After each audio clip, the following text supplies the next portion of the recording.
Bullet ট্রেনে বেইজিংয়ে পৌঁছেছেন প্রধানমন্ত্রী। দালিয়ানে অংশ নিলেন বিশ্ব অর্থনৈতিক ফোরামের বার্ষিক সম্মেলনে।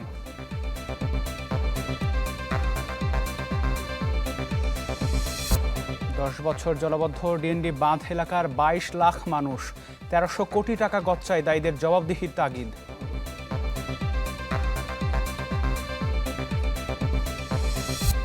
নগর সীমান্তে আবারও পুশিনের চেষ্টা, প্রতিহত বিজিবির, শূন্যরেখায় ৯ জনের অবস্থান, নিরাপত্তা জোরদার।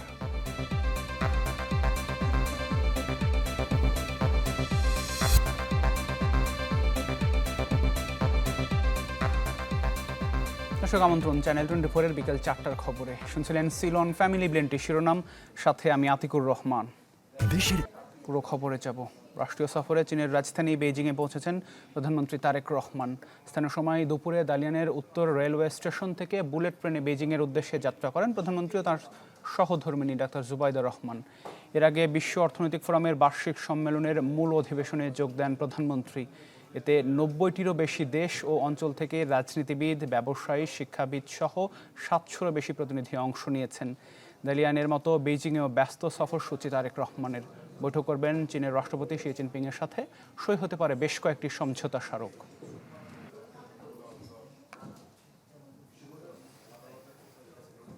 জুলাই গণঅভ্যুত্থানে মানবতাবিরোধী অপরাধের বিচার করতে সরকার প্রতিশ্রুতিবদ্ধ। রাজধানীর নয়াপল্টনে এই কথা বলেছেন প্রধানমন্ত্রীর রাজনৈতিক উপদেষ্টা রুহুল কবির রিজভী। অভিযোগ করেন, দেশকে অস্থিতিশীল করার অপচেষ্টা চালিয়ে যাচ্ছে একটি গোষ্ঠী। জুলাইয়ের গুম খুনের সাথে যারা জড়িত তাদের বিচারের যে প্রক্রিয়া, ওটা কি থেমে আছে? বেনজির মানে সবচেয়ে বড় ফ্যাসিজমের একজন নায়ক, তার মামলা, তার যে বিচারিক কার্যক্রম, আইনি কার্যক্রম, সেটা কি বন্ধ আছে? আজকেও খবরের কাগজ খুলে দেখুন, সেগুলো অব্যাহত রয়েছে। ১-২ বছর নয়, দীর্ঘ ১০ বছর ধরে জলাবদ্ধ একটি জনপদ, যেখানে বিপর্যস্ত প্রায় ২২ লাখ মানুষের জীবন। বলছি ঢাকা নারায়ণগঞ্জ ডেমরা বাঁধ প্রকল্প এলাকার কথা। মেয়াদ আর বরাদ্দ বাড়িয়ে ১৩০০ কোটি টাকা খরচ করেও সীমাহীন দুর্ভোগ থেকে রেহাই দিতে পারেনি পানি উন্নয়ন বোর্ড। ইমতিয়াজ মাহমুদের রিপোর্ট।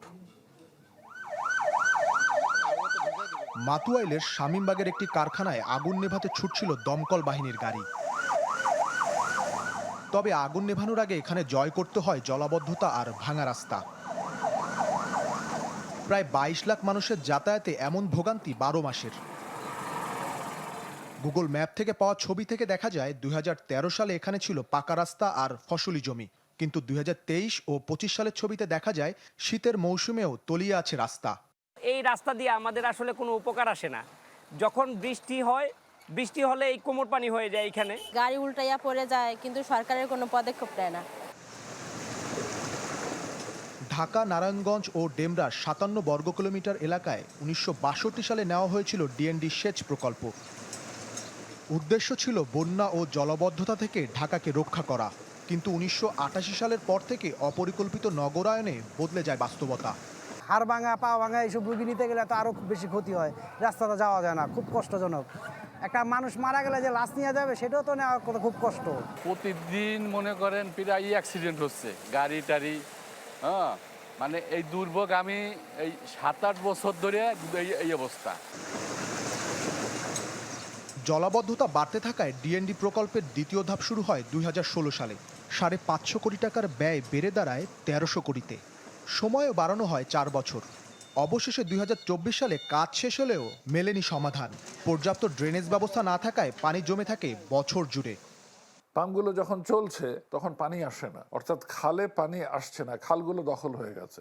পানি উন্নয়ন বোর্ড আরও ৪টা পাম্পের স্টেশন বসাবে ঠিক করলো, কিছু খাল পুনর্খনন করলো, কিন্তু এটা কাজে দিল না এবং কাজে দেবে না। এখন আমার কথা হচ্ছে, এই যে পরিকল্পনা করে কয়েকশো কোটি টাকা খরচ করা হলো, এর দায় কার? ডিএনডি বাঁধ প্রকল্প এলাকায় জলাবদ্ধতার কারণ খুঁজতে ২০২৩ সালে ৯ সদস্যের কমিটি গঠন করেছিল পানি উন্নয়ন বোর্ড, যার সদস্য ছিলেন এনায়েতুল্লাহ, যিনি সংস্থাটির বর্তমান মহাপরিচালক। কোনোভাবেই ক্যামেরার সামনে কথা বলতে রাজি হননি তিনি। এটা যদি পানি উন্নয়ন বোর্ড করে থাকে, পানি উন্নয়ন বোর্ডের ডিজি দায়ী, পানি উন্নয়ন বোর্ডের সুপারিনটেন্ডিং ইঞ্জিনিয়ার দায়ী, পানি উন্নয়ন বোর্ডের এক্সিকিউটিভ ইঞ্জিনিয়ার দায়ী, এবং যে মন্ত্রী এগুলো অনুমোদন করেছেন তিনি দায়ী। কাজে আজকের সময় এসছে প্রশ্ন তোলার, এই প্রজেক্টটা কে অ্যাপ্রুভ করেছে, কে ডিজাইন করেছে, কে কনস্ট্রাক্ট করেছে, এই সকলে দায়ী। দীর্ঘ ব্যর্থতার পর ডিএনডি প্রকল্প সিটি কর্পোরেশনের কাছে হস্তান্তরের উদ্যোগ নিয়েছে পানি উন্নয়ন বোর্ড। আগে মনে কর যে পানি উন্নয়ন বোর্ড এটা করবে না সিটি কর্পোরেশন করবে, তা ওয়াসা করবে, কে এরকম একটা ছিল, যা দেখা যায় একটা খালের মধ্যে পানি উন্নয়ন বোর্ডও একটা টেন্ডার করতেছে বা আমরা এখন এগুলো আর হবে না। খালগুলো সিটি কর্পোরেশনকে বুঝাই দিতে হবে এবং সিটি কর্পোরেশনকে বুঝাই দেওয়ার পরে দায়িত্ব সিটি কর্পোরেশনের হবে। মাতুয়াইলের শহীদনগর, শামীমবাগ ও আদর্শবাগ এলাকার জলাবদ্ধতার এই দুর্ভোগ সরকারের অজানা নয়, যা পরিণত হয়েছে এখানকার মানুষের জীবনে স্থায়ী সমস্যায়। তাই নতুন সরকারের কাছে এই সীমাহীন দুর্ভোগ থেকে মুক্তি চায় এলাকাবাসী। ইমতিয়াজ মাহমুদ, চ্যানেল 24, ঢাকা। উজানের ঢলে তিস্তার পানি বাড়লেও এক রাতের ব্যবধানে কিছুটা কমেছে। এখন বইছে বিপদসীমার নিচ দিয়ে। গত কয়েকদিন ধরেই তিস্তা নদীর পানি ওঠানামা করছে।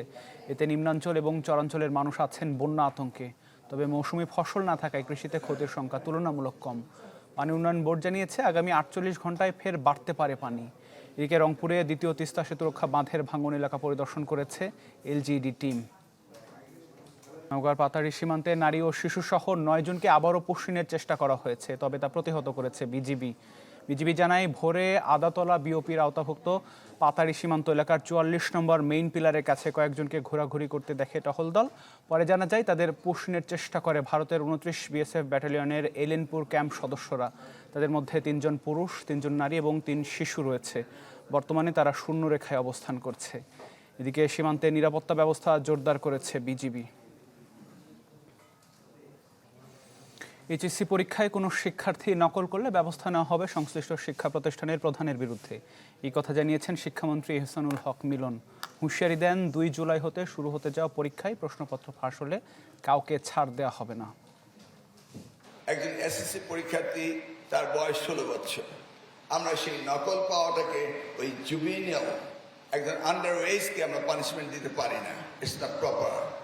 আমরা তাকে প্রভিশনে পাঠাতে পারি, কিন্তু নকলটা ওই প্রতিষ্ঠানে পাওয়া গেল, প্রতিষ্ঠান প্রধান ইজ দ্য রেসপন্সিবল, তাকে আইনের আওতায় আনা হবে। দেশের বাইরের খবর জানাবো। কলকাতার তারাতলায় একটি নির্মাণাধীন গুদামের ছাদ ভেঙে আটকা পড়েছেন বহু শ্রমিক। এ ঘটনায় এখন পর্যন্ত একজনের মৃত্যুর খবর পাওয়া গেছে। হতাহতের সংখ্যা আরও বাড়ার আশঙ্কা করা হচ্ছে। দুপুরে হঠাৎই ছাদটি ধসে পড়ে। অর্ধশতাধিক শ্রমিক সেখানে কাজ করছিলেন বলে জানা যায়। দুর্ঘটনার কারণে ধ্বংসস্তূপের নিচে আটকা পড়েন তারা। স্থানীয়রা জানান এখনও আটকে পড়া শ্রমিকের আর্তনাদ শোনা যাচ্ছে। এরই মধ্যে শুরু হয়েছে উদ্ধার কাজ। ঘটনাস্থলে পৌঁছেছে পুলিশ, দমকল বাহিনী এবং জরুরি উদ্ধারকারী দল। আহতদের হাসপাতালে নেওয়া হচ্ছে।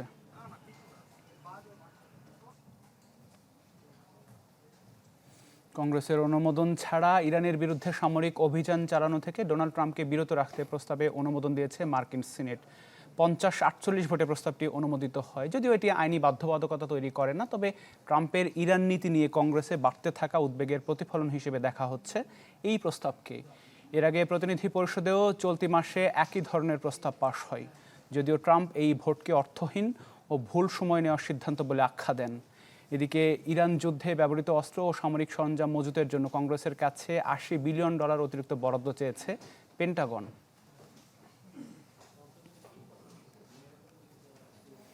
এবারে ফিফা বিশ্বকাপের ফাইনালে পুরস্কার বিতরণ মঞ্চে উপস্থিত থাকবেন মার্কিন প্রেসিডেন্ট ডোনাল্ড ট্রাম্প। দর্শক হিসেবে শুধু খেলা উপভোগই নয়, চ্যাম্পিয়ন দলের হাতে তুলে দেবেন শিরোপা।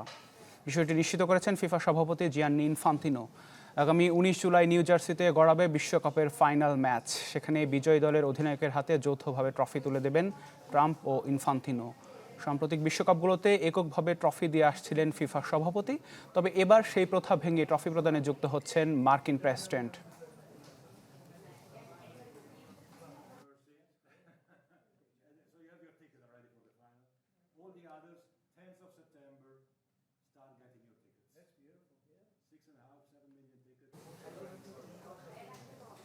দর্শক, এই ছিল বিকেল 4টার খবরে। বিশ্বের যে কোনো প্রান্ত থেকে সবশেষ খবর জানতে ভিজিট করুন আমাদের ফেসবুক পেজ, ইউটিউব চ্যানেল এবং ওয়েবসাইট। ধন্যবাদ সাথে থাকার জন্য।